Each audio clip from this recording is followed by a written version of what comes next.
Game ఎలాగంటే Nikhil strongest player in the Bigg Boss house.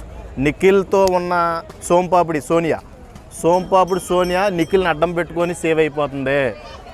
బయట RGV శిశిరాలు లేకపోతే ఇంకా ఏదన్నా కానీ నాకు తెలియదు, ఆమె నన్ను అడగొద్దు. ఆర్జీవి సపోర్ట్ ఉందని బయట పిఆర్లు ఉన్నారని ఎప్పుడు సేవ్ అయిపోరు. లాస్ట్ సీజన్లో చూసుకుంటే పల్లవి ప్రశాంత్ ఎవరైనా సపోర్ట్ ఉన్నారా? రైతు బిడ్డ. చెప్తున్నాను, నెగిటివ్ థాట్స్ వచ్చినాయి, తర్వాత అది మాట్లాడుకుందాం. ఇండస్ట్రీలో పెద్ద పెద్ద స్టార్స్నే గెలిచాడు. అర్థం, శివాజీ లాంటి వాడిని, అమర్దీప్ లాంటి వాడినే తొక్కు పడేసాడు. లాస్ట్ సీజన్లో చూసుకుంటే నీ సింపతితో నువ్వు గెయిన్ అయిపోదాం, సర్వే అయిపోదాం అంటే కుదరదు.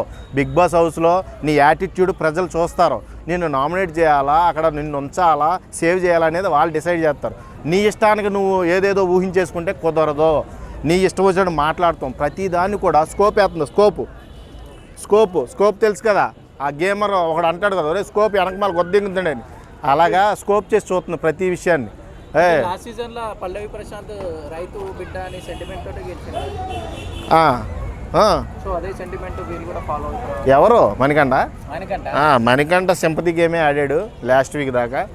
ఈ సెకండ్ వీక్ నామినేషన్స్లో చాలా ఫెయిర్గా ఆడాడు. గేమ్ ప్లే అయితే బాగుంది. ఇద్దరు క్లాన్లో ఎవడైనా 2,75,000 గెలిచినాడా ఎవడన్నా? ప్రతి నా కొడుకు కూడా ఒక్కొక్కడు 6 క్లాన్లు 5 క్లాన్లు ఉన్నాయి. ఆ క్లాన్లో లేని బజ్ వీళ్ళిద్దరూ సృష్టించారు రాత్రి. అప్రిషియేట్ చేయాలి. అలాంటివి చూసినప్పుడు కొంత గేమ్ చూడాలని ఇంట్రెస్ట్ పెరుగుతుంది. కాబట్టి ఈ విషయంలో నేను మణికంఠని, మన నిఖిల్ని చాలా అప్రిషియేట్ చేస్తున్నా. చెయ్యాలి కూడా. బయట జనాలు ఎలా ఆలోచిస్తున్నారంటే లోపల ఏదైనా ట్రాక్లు నడిస్తే బాగుండని చూస్తున్నారు. ట్రాక్లు నడిస్తే మంచిదే, మనం కూడా ఆ ఏజ్లో ఉన్నాం కాబట్టి అది కోరుకుంటాం. అదంటే వేరేది కాదు, అదే అంటే మణికంఠకి యష్మికి జరిగింది కాదు.